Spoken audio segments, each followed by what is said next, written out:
Hey guys, this past Tuesday saw a round of buffs for the Elemental Shaman, mainly aimed at abilities and interactions that you see in a lightning type playstyle. So that means like Chain Lightning was buffed, Storm Elemental was buffed, as well as the entirety of the Stormbringer tree, which was definitely lacking behind Farseer, amongst other buffs as well that we'll get into in a little bit. But it's really important to understand where we were right before this to truly understand these buffs, because looking at them on paper don't look like they're overly amazing, but if you understand where we just were before these buffs, they make a lot more sense. Now, you might have also seen around the creator space some of the other elemental creators saying elemental is back. So what does that really mean?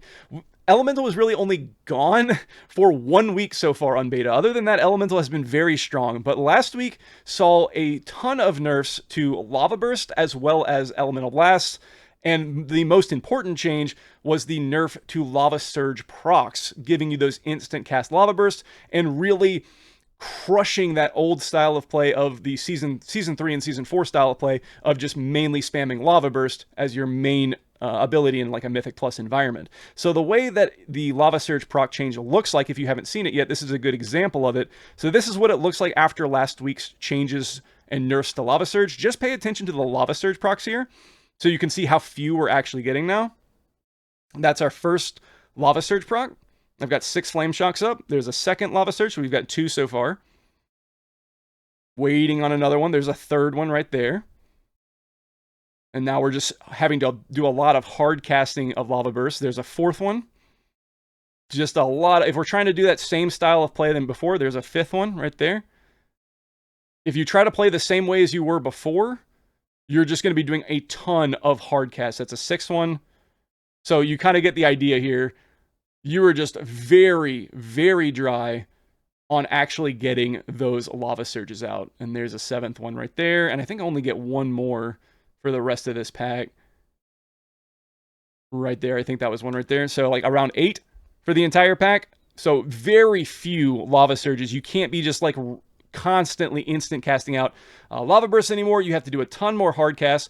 It's not as bad as this might look in the details, but it's still pretty lackluster compared to where it was before.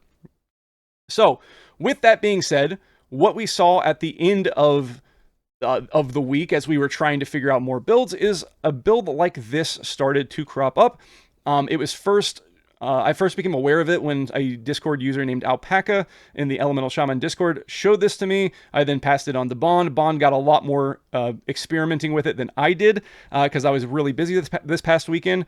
But it was very clear that this build had a ton of potential and was probably about as strong, if not slightly stronger in AoE than the old fire build was. So it already had some potential there. It wasn't too far behind in single target either. That was something that was really surprising. Before that point, only fire builds had any kind of realistic single target in an AoE build. And this one kind of came up and was really, really good. And again, I'm not saying that I don't know who actually came up with this build the first time. There's only so many talents you can take. Taking ownership of a build is honestly kind of stupid in a lot of ways. No, not one person. Like, it's very obvious that multiple people can come up with these builds. It's just that now was the time where this build was actually competitive with the other builds that had been seeing play, mainly the fire build. And this one was actually competing with it quite a bit. So moving into the buffs now. So knowing that this one was basically on par with the nerfed version of the fire build, now we can talk about the buffs. So just imagine this was basically on par for the most part, maybe a little bit less than single target, but a little bit stronger in AoE. And then we got the buffs. So the buffs, we bring this back over, and we also have this nice transcribed version by Zorthis here, having trouble saying his name. He transcribed these. I did run this by one of our theory crafters to make sure this was right. So I talked to Hawk about this, and this is the correct percentages rather than looking at it through here and just trying to look at aura numbers. This is a lot easier to read. So the changes we got were Chain Lightning damage increased by 10%. Stormbringer's Tempest ability is increased by 60%. Earthquake by 10%. Liquid Magma Totem was reduced by 30%. The Surge of Power on Lava Burst now only reduces the cooldown of your elemental by 4 seconds instead of 6. The Offering from Beyond now reduces the cooldown of your elemental by 5 seconds instead of 10 seconds, and that is this ability here. Anytime an ancestor fades, they reduce your active elemental, whatever elemental you have chosen by, it was 10 seconds, now it's 5. You get so much reduction already from Skybreaker's Fiery Demise that it's not a huge loss, honestly, and a lot of those seconds were often wasted anyway, so not a huge difference there. And then all of these buffs here to Storm Elemental, one of these is a nerf. This here, they call lightning buff, was 300%, it's now 30, but that's fine because the rest of Storm Elemental was buffed through the roof. Hawk also told me that this is somewhere in the range of like a 60, roughly like 60% buff. That's what he said in his pinned tweet, or his pinned comment in the Discord. So about 60% increase for Storm Elemental here, as well as Awaken Storms. This is one of the abilities. This is what procs Tempest for Stormbringer, was also increased by 300%. So huge buffs specifically to Stormbringer, with Tempest being increased and Awakened Storms being increased, as well as Chain Lightning, Earthquake, Liquid Magma Totem being nerfed, and then Storm Elemental being uber nerfed, or uber buffed as well. So overall, these might not seem like huge changes, especially like Chain Lightning only being 10%. But again, keep in mind that this was already competing going into this week, and we had just kind of like realized how powerful this could become, or had become, more people had become aware that this build might be worth looking at, like on Sunday, like 2 days before the buffs went live. So all of a sudden, this build, as well as the build with Stormbringer, it's the exact same build. Both of these suddenly became much better than the Fire build pretty much overnight because of those changes. And Lightning has kind of hit the beta servers by storm because of these changes. So again, they were already pretty close. Stormbringer was pretty behind, but now with the buffs to Stormbringer, I think Stormbringer is going to be in a much better position for AoE, with Farseer being a little bit further ahead in single target. That seems to be the case. Both of them seem very playable in Mythic Plus. So that is kind of where things stand right now. Elemental does feel like back to being very powerful again.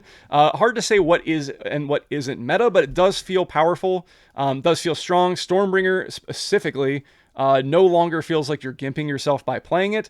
It does feel a lot more random because of the way that there's so many procs that you have to be keeping track of, as well as you don't really have any control over Awakened Storms. Awakened Storm just happens when it happens, and you have to react to getting that Tempest. We also, as of right now, I'm not aware of a good weak aura to actually track the 300 Maelstrom gain that you get past, or that triggers a Tempest. Every 300 Maelstrom you spend triggers a Tempest. I don't have a good way to track that yet, so that makes playing it a little bit more cumbersome to try to figure out when to press what buttons. And obviously, we're still trying to figure out what is the best course of action in every scenario. Like, what should you be pressing in X, Y, and Z condition? Like, if you have mass AoE, do you ever use Lava Burst at all? Do you just stick to casting Chain Lightning and Earthquake, and that's basically it, and using Tempest when it procs? In single target, same question. What's your priority order for your spells? All of those things are still being worked on as I speak. In fact, literally as I speak, I know it's being worked on, especially from a sim perspective. I'm 100% sure that's being actively worked on right now as I'm recording this. So we don't know 100%. It's still in the early stages of figuring all of this out. But I will say both of these builds are very, very promising for Mythic Plus. And it's really just down to personal preference if you like it or not. It's a lot of more spamming Lightning Bolt instead of Lava Burst, but you are actually pressing Chain Lightning and AoE. It's probably healthier for the balance of the spec because they can just tune Chain Lightning for AoE, and they can tune Lightning Bolt and Lava Burst for single target, and they don't have to worry about much crossover. You don't have to worry about being like, oh, we're really strong in single target, so Lava Burst has to be nerfed in order to bring that back down, to bring us back in line with everyone else, but now that affects AoE.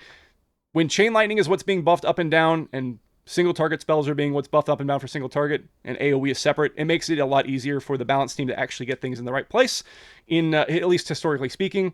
So we are probably in a better position from a balance perspective, but if you really enjoyed the Fire build, the Fire playstyle, it might still be worth running it. Again, the Fire build being this one right here. You probably can still get away with it. It is just a lot slower feeling. A lot more hard cast of Lava Burst. There might be more cooks coming up with Fire builds, but the amount of The amount of positives you get for playing a lightning build are just very, very good right now. The amount of cooldown reduction you're getting off a Flash of Lightning, not just for your Primordial Wave and like for your Ancestral Swiftness if you're playing Farseer, but also all of your defensives, your Astral Shift, your Stone Bulwark Totem, your Interrupt, your Ancestral Guidance, all of these things are being reduced by Flash of Lightning as well. And like, you know, Totemic Recall, though that's less important now with a 30-second Liquid Magma Totem or 24-second Liquid Magma Totem. So, you know, there's so many positives to playing a Lightning build right now that it's hard to want to play a fire build. I do think fire builds will be better in pure single target. If we're talking raid builds, I think they have a much higher ceiling in raid than they do in Mythic Plus right now, but things are still going to be working. Things are still going to be tuned throughout the rest of the weeks, all the way up through and including the Heroic Week. We're back to having Heroic Week in the War Within, so keep that in mind. Things could change all the way up through Heroic Week, probably even past that as well. So one thing I want to really hammer home here is just really hold on to your hats, people. Like, really just strap yourself to your chair and try not to get too high and too low. If we get nerfed again, try not to freak out too much. If we get buffed again, try not to, like, lose your minds.